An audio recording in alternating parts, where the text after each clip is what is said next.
Nature different होने की वजह से वर्क जो होता है उसके डिफरेंट फार्मूले भी होते हैं और उसको डिफरेंट पैरामीटर्स में देखते हैं।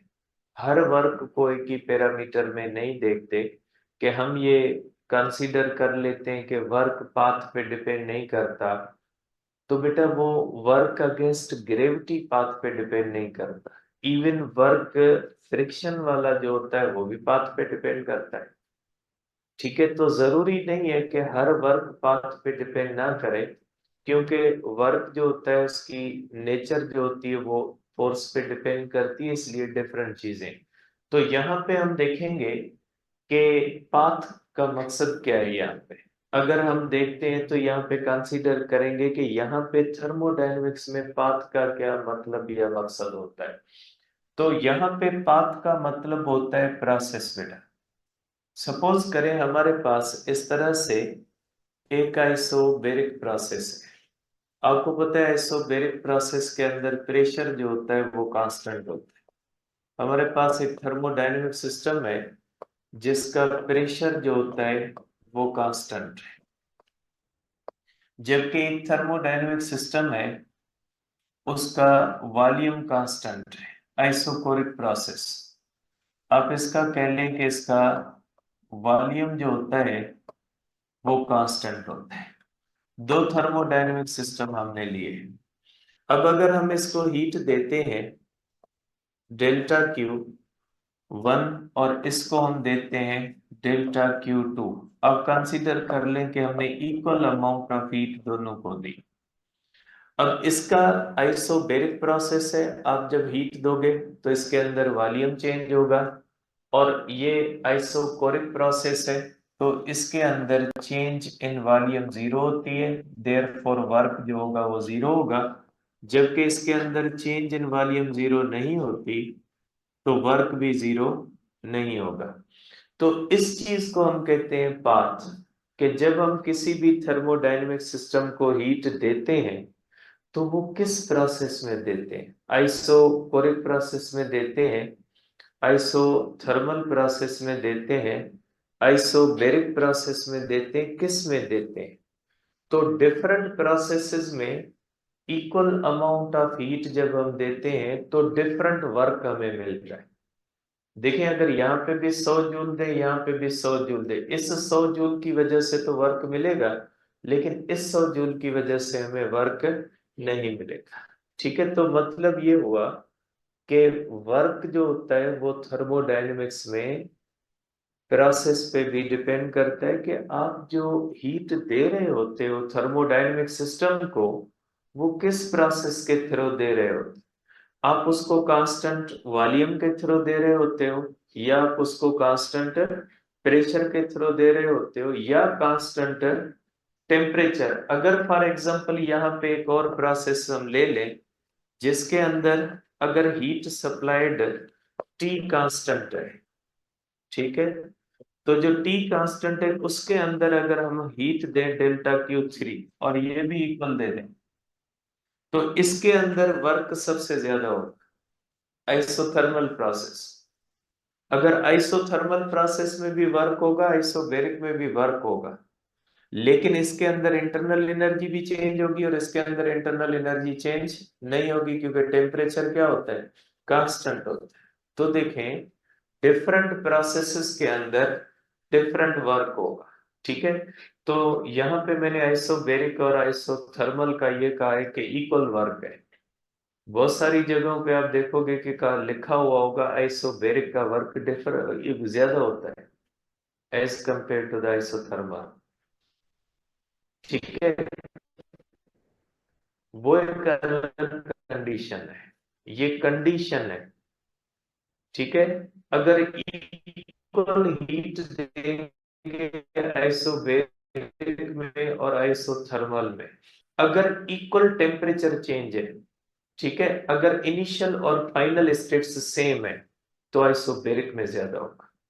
ठीक है, अगर जो है वो इनिशियल और फाइनल स्टेट सेम है तो आइसोबैरिक में ज्यादा होगा। जब प्रोसेस आएंगे तो मैं इस चीज को एक्सप्लेन कर दूंगा, लेकिन मैंने यहाँ पे इसलिए बताया है क्योंकि कुछ अफलातून है वो फिर जो है वो मुझे भेजेंगे कि सर ये देखें यहाँ पे आइसोबेरिक लिखा हुआ है, आपसे बस आइसोथर्मल है, तो कंडीशनल चीजें होती है, रट्टा नहीं लगाए। मैं आपको बार बार ये चीज कहता हूँ, रट्टा नहीं लगाए, कंडीशनल चीजें होती है।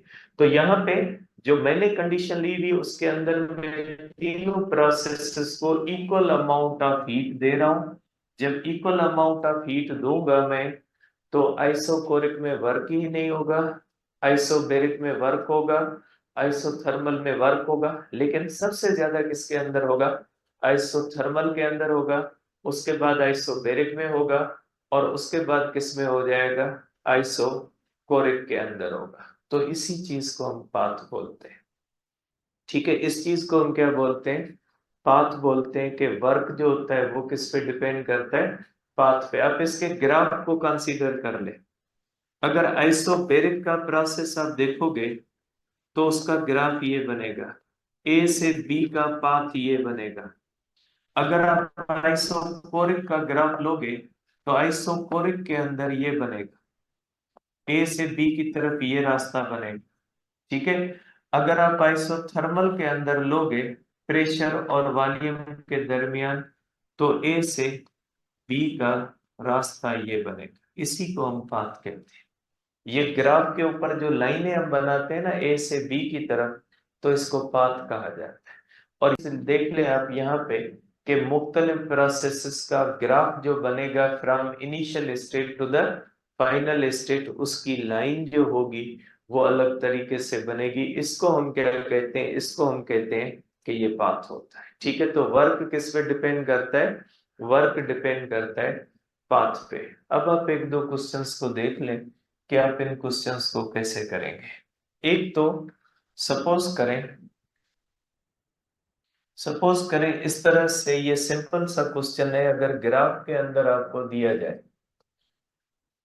इस तरह से ग्राफ आपको दिया जाए और उसमें वर्क का कहा जाए। सपोज करिए हमारे पास है प्रेशर और वॉल्यूम। यहाँ पे हम प्रेशर लिखते हैं, प्रेशर के नीचे मैं यूनिट लिख रहा हूं एटीएम। सपोज करें ये हमारे पास 1 है और ये हमारे पास 2 है। इसका मकसद है प्रेशर 1 एटीएम 2 एटीएम। और ये यहाँ पे हम लिख लेते हैं कि ये वॉल्यूम है, और वॉल्यूम के आगे मैंने मीटर क्यूब लिख लिया है। कि हम जो वॉल्यूम कंसीडर करेंगे ये किस में कंसीडर करेंगे? मीटर क्यूब के अंदर। और प्रेशर जो हम कंसीडर करेंगे वो एटीएम के अंदर कंसीडर करेंगे। अब अगर इस तरह से आपको एक वैल्यू दी जाए, लाइन दी जाए, और कहा जाए कि इसका जो होगा वर्क बताएं, कि इसके वर्क की वैल्यू क्या होगी और वर्क की नेचर क्या होगी। वैल्यू का मकसद है आप कैलकुलेट करें, नेचर का मकसद होता है कि ये वर्क पॉजिटिव होगा या नेगेटिव होगा। ठीक है, तो आपको पता है वर्क पॉजिटिव या नेगेटिव का प्रेशर और वॉल्यूम से कैसे पता लगता है? कि अगर एरो पॉजिटिव एक्सिस की तरफ है, अगर एरो पॉजिटिव एक्सिस की तरफ है तो वर्क कौन सा होगा? पॉजिटिव। अगर एरो नेगेटिव एक्सिस की तरफ है तो वर्क कौन सा होगा? नेगेटिव होगा। ये किस तरफ एरो है? पॉजिटिव एक्स एक्सिस, मींस ये एक्सपेंशन है। जो पॉजिटिव एक्स एक्सिस की तरफ जो एरो होते हैं ना, वो किसके होते हैं? वो होते हैं एक्सपेंशन के। और जो निगेटिव एक्स एक्सिस की तरफ एरोज होते हैं वो किसके होते हैं? कंप्रेशन के होते हैं। ठीक है, तो आप कह सकते हैं कि जो एरो पॉजिटिव एक्स एक्सिस की तरफ होगा तो मींस वर्क की नेचर कौन सी है? नेचर ऑफ वर्क जो होती है ये पॉजिटिव है। ठीक है, नेचर ऑफ वर्क जो है ये पॉजिटिव है। अब इसका मैग्नीट्यूड क्या है? देखें, मैग्नीट्यूड के लिए आपने सिर्फ एक फार्मूला पढ़ा है, और वो कौन सा है? P delta we. तो पहले देख लें कि वो यहाँ पे एप्लीकेबल है या नहीं है। क्योंकि वो फार्मूला कब एप्लीकेबल होता है? जब प्रेशर क्या होता है? कांस्टेंट। यहाँ पे आप देख रहे हैं कि लाइन जो होती है वो हमें बताती है कि प्रेशर क्या है? सेम है, कांस्टेंट है, प्रेशर चेंज नहीं हो रहा। अगर प्रेशर कांस्टेंट है, ठीक है, इसका मकसद है कौन सा फार्मूला आप लगा सकते हैं? पी डेल्टा वी लगा सकते हैं। अब यहाँ पे आप डेल्टा वी पहले इस तरह से ले ले बेटा इसको, तो ये हो जाएगा इस तरह से। अब आपको पता है ये जो एरिया होती है, ये एरिया किसके बराबर होती है? ये एरिया जो होती है ये बराबर होती है वर्क के। वैसे हम इसको ए इज इक्वल टू वर्क लिख सकते हैं, क्योंकि हम यहाँ पे स्टेटमेंट बनाते हैं कि area is numerically equal to the work. लेकिन मैंने इक्वल नहीं लिखा कि फिर मसला होगा कि मार्क करके भेजेंगे कि एरिया का मीटर स्क्वायर होता है और वर्क का जूल होता है। इतना इतना फिजिक्स के साथ स्ट्रिक्ट ना हो। Area A is equal to work का मकसद ये नहीं होता एरिया वर्क है, इसका मतलब है न्यूमेरिकल वैल्यू बराबर है। ठीक है, कि अगर एरिया 2 मीटर स्क्वायर है तो हम समझेंगे वर्क 2 जूल होगा। ठीक है, इसको इस तरह से सिंपल सेंस में ले, थोड़ा इतना ज्यादा हेवी न ले फिजिक्स को। तो एरिया जो होती है वो किसके बराबर होती है? वर्क के बराबर होती है, इसलिए इसकी एरिया आप निकालें। इसकी एरिया आप किस तरह से निकालोगे? ये लेंथ इंटू विड्थ, यहाँ पे हो जाएगा 1 2 3 4, तो ये हो जाएगा प्रेशर। फॉर एग्जांपल प्रेशर की वैल्यू अगर हम देखते हैं तो प्रेशर हो जाता है हमारे पास इस तरह से, ये हो जाएगा बेटा pressure is equal to 1 ATM, इसको न्यूटन पर मीटर स्क्वायर के अंदर कन्वर्ट करोगे डेल्टा वी, ये हो जाएगा 4। ठीक है, 4 minus 2 is equal to 2 metre cube. Value रखोगे तो आपके पास कैलकुलेशन आ जाएगी। ठीक है, तो ये हो जाएगा इस तरह से। ग्राफ से आप कर सकते हैं, सिंपल सा ग्राफ था। एक क्वेश्चन और देखें आप इसका, देखिए इसको करें वाला, इसको थोड़ा, इसको करें वाला क्वेश्चन को थोड़ा लिखें वाला, बनाए वाला। आप क्या बनाते हैं इसका? इसका क्वेश्चन का बेटा डेटा बना लें कि आप क्या बनाते हैं इसके।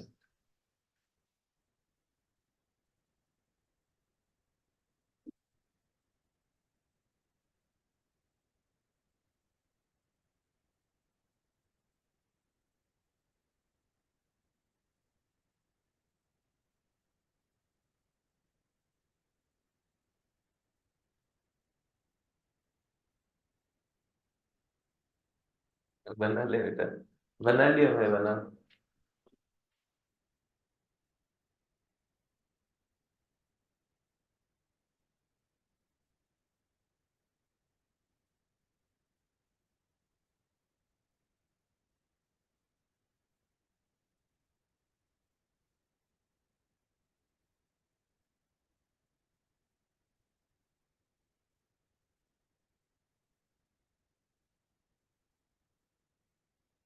करो मैं बेटा, देखें इसके अंदर जो कहा गया है, यहाँ पे सिर्फ एक प्रेशर के बारे में एक चीज जो है वो थोड़ी आपको बतानी है।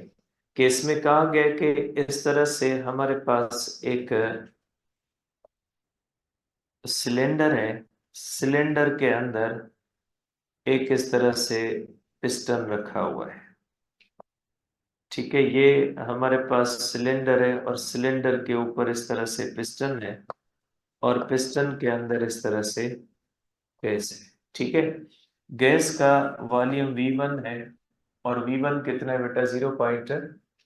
0.065 मीटर क्यूब। अब जब इसको हम हीट देते हैं, एक्सपेंड होती है, वॉल्यूम V2 होता है ट्वाइस हो जाता है 0.065। देखें बेटा लिखा हुआ है कि वॉल्यूम जो होता है, the volume occupied by the gas doubles. V2 कितना हो जाता है बेटा? ट्वाइस हो जाता है। ठीक है, अब इसके अंदर आप डेल्टा वी निकाल सकते हैं। डेल्टा वी कितना हो जाएगा? Is equal to 0.065 metre cube हो, क्योंकि वॉल्यूम वी से वॉल्यूम V2 डबल है, तो जो चेंज इन वॉल्यूम होगी वो किसके बराबर हो जाएगी? V1 के बराबर होगी। अब यहाँ पे कहा गया है कि पिस्टन के ऊपर प्रेशर P1 है और प्रेशर P1 जो होता है ये 1 एटमॉस्फेरिक प्रेशर, ठीक है। लेकिन गैस के ऊपर प्रेशर कितना है, हमें वर्क कौन कर रहा है, गैस कर रही है ना।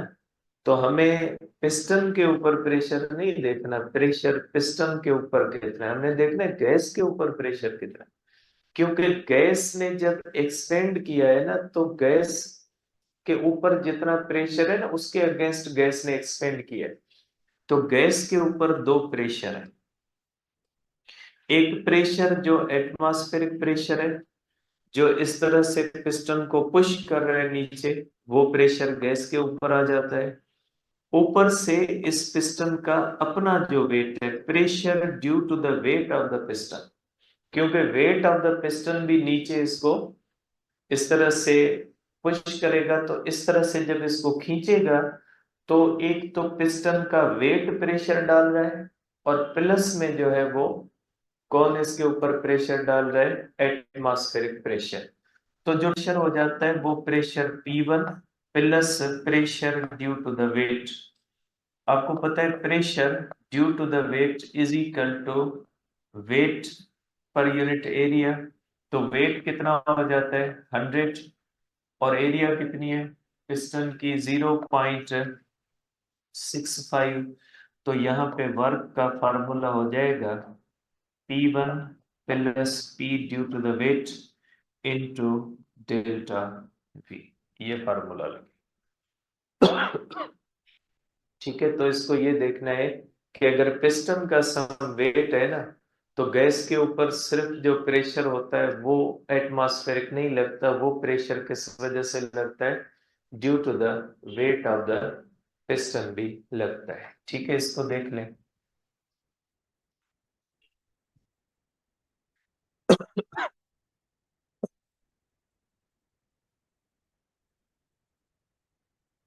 इसके लिए कौन सा फार्मूला लगा,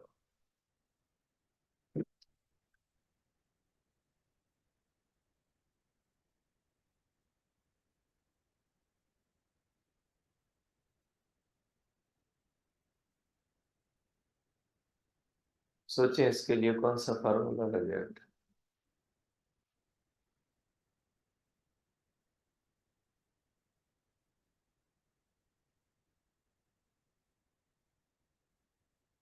देखिए बेटा, पहले ये तय करना है कि पी डेल्टा वी यहाँ पे लगेगा भी सही या नहीं लगेगा। ठीक है, पी डेल्टा वी फार्मूला हर जगह पे नहीं लगता, वो सिर्फ तब लगता है जब प्रेशर क्या होता है, कांस्टेंट। देखें इसमें कुछ प्रेशर के बारे में कहा गया है।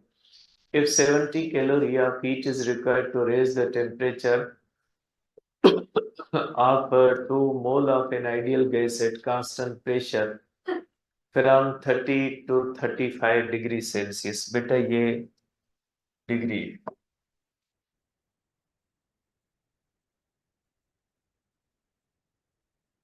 ये हमारे पास जो दिया हुआ है बेटा ये डिग्री 35 डिग्री सेल्सियस। अब इसके अंदर देखें, to raise the temperature of 2 mole of an ideal gas at constant pressure, मकसद पी डेल्टा वी अप्लीकेबल है। कांस्टेंट प्रेशर के लिए पी डेल्टा वी क्या होता है, अप्लीकेबल है। अब आप देखें, आपके पास तो वर्क जो है वो फार्मूला ये होता है बेटा, कि वर्क का फार्मूला जो होता है वो होता है पी डेल्टा वी, ये फार्मूला होता है। ठीक है, अब आप देखें नंबर ऑफ मोल्स कितने हैं? 2, और delta T 35 minus 30 is equal to 5 degree Celsius. अब आपके हिसाब से तो ये जो डेटा है इस फार्मूले के अंदर नहीं लग सकते, आइडियल गैस के लिए ये इक्वेशन भी वैलिड है। ठीक है, प्रेशर कांस्टेंट है, वॉल्यूम चेंज हो रहा है, means isobaric process. Pressure constant है, वॉल्यूम चेंज होता है, तो आइसोबैरिक में टेम्परेचर भी चेंज होता है। तो आप इस इक्वेशन को लिख सकते हैं P delta V is equal to n R delta T. इसका मकसद है आप लिख सकते हैं work is equal to n R delta T. इसकी आपके पास डेटा मौजूद है। इसकी डेटा आपके पास है, डेल्टा टी भी है, एन भी है, आर की वैल्यू आपको पता है, तो इस फार्मूले के थ्रू आप इसको कर सकते हैं। ठीक है, अब आ जाते हैं थर्मोडायनेमिक्स में कुछ साइन कन्वेंशंस होती है। ठीक है, ये हमारे पास होती है थर्मोडायनेमिक्स के अंदर साइन कन्वेंशंस। क्योंकि थर्मोडायनेमिक सिस्टम के अंदर हमने तीन चीजें पढ़ी है।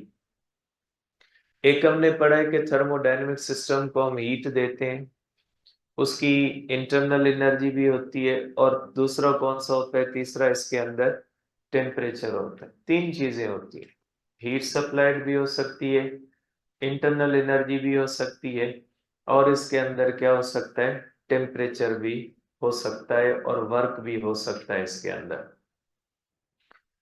अब कौन सा, जब हम हीट देते हैं या थर्मोडायनेमिक सिस्टम से हीट लेते हैं तो कब पॉजिटिव होगी, कब नेगेटिव होगी, जो इंटरनल एनर्जी की चेंज होगी कब पॉजिटिव होगी, कब नेगेटिव होगी, और जो वर्क होगा वो कब पॉजिटिव होगा और कब नेगेटिव होगा। तो देखें, डेल्टा क्यू है when heat is supplied to a system. जब हम किसी भी थर्मोडायनेमिक सिस्टम को हीट दे रहे हैं तो हीट क्या हो जाएगी, पॉजिटिव। और जब किसी भी थर्मोडायनेमिक सिस्टम से हम हीट ले रहे हैं, जब हीट बाहर आ रही है तो उसको नेगेटिव माना जाएगा, जब हम हीट दे रहे होते हैं तो उसको पॉजिटिव माना जाएगा। और वर्क है, जब बाय द सिस्टम है, एक्सपेंशन है, तो उसके अंदर पॉजिटिव होगा, और जब ऑन द सिस्टम है तो ये जो होगा ये कौन सा हो जाएगा, निगेटिव हो जाएगा। ठीक है, और इसके बाद चेंज इन इंटरनल एनर्जी, जब टेम्परेचर बढ़ता है, ठीक है, जब टेम्परेचर बढ़ता है तो इंटरनल एनर्जी की चेंज को हम पॉजिटिव मानेंगे। जब टेम्परेचर कम होता है तो इंटरनल एनर्जी की चेंज को हम निगेटिव माने, क्योंकि इंटरनल एनर्जी की चेंज जो होती है ना वो टेम्परेचर का सबब बनती है। अगर इंटरनल एनर्जी कम हुई है मींस फाइनल टेम्परेचर कम और इनिशियल क्या है, ज्यादा। अगर इंटरनल एनर्जी बढ़ी है, इसका मकसद है फाइनल टेम्परेचर ज्यादा, इनिशियल टेम्परेचर क्या होता है, कम होता है। तो ये इसको हम कहते हैं साइन कन्वेंशंस। अब इन तीनों के बारे में जो हमें रिलेशन बताता है, इसका छोटा सा रिलेशन है जो हम फर्स्ट लॉ ऑफ थर्मोडायनेमिक्स में पढ़ते हैं। तो first law of thermodynamics, FLP भी इसको कहते हैं हम।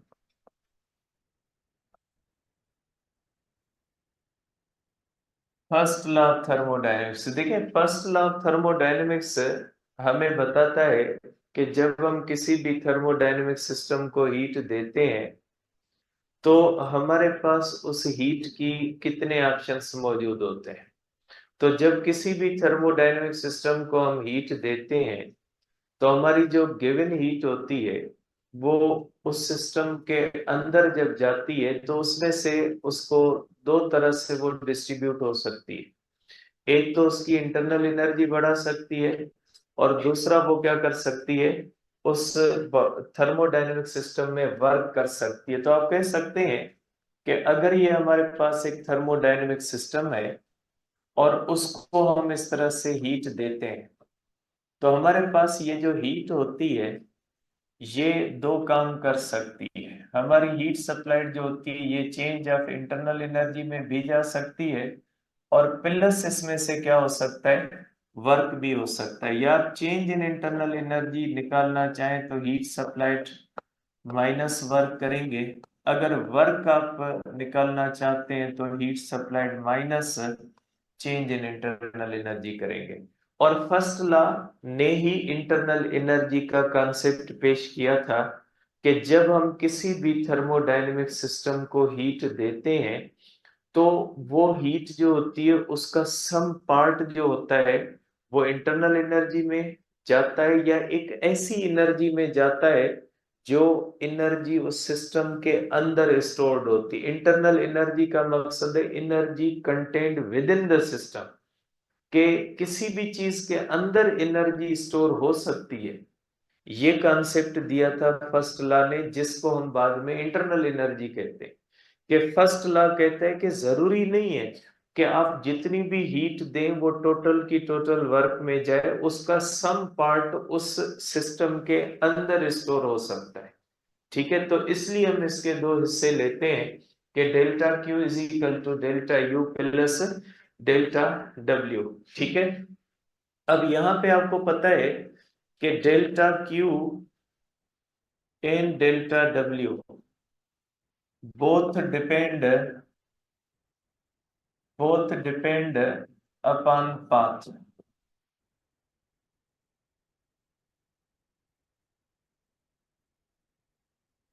ये दोनों किस पे डिपेंड करते हैं? ये दोनों पाथ पे डिपेंड करते हैं। जबकि change in internal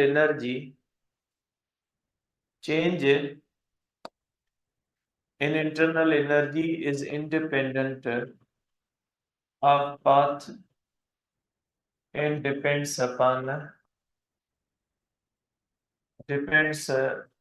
upon initial. देखिए वर्क का तो हम पढ़ के आए। सपोज करें हमारे पास दो थर्मोडायनेमिक सिस्टम है। ठीक है, एक के अंदर हम रख रहे हैं P कांस्टेंट। ठीक है, मींस आइसोबैरिक प्रोसेस। अब सपोज करें कि इस सिस्टम का इनिशियल टेम्परेचर है 30 डिग्री सेल्सियस, और एक हमारे पास है आइसोकोरिक प्रोसेस जिसके अंदर वॉल्यूम कांस्टेंट है V जो है, ये हमारे पास कांस्टेंट है। इसका भी इनिशियल टेम्परेचर जो है वो 30 डिग्री सेल्सियस है।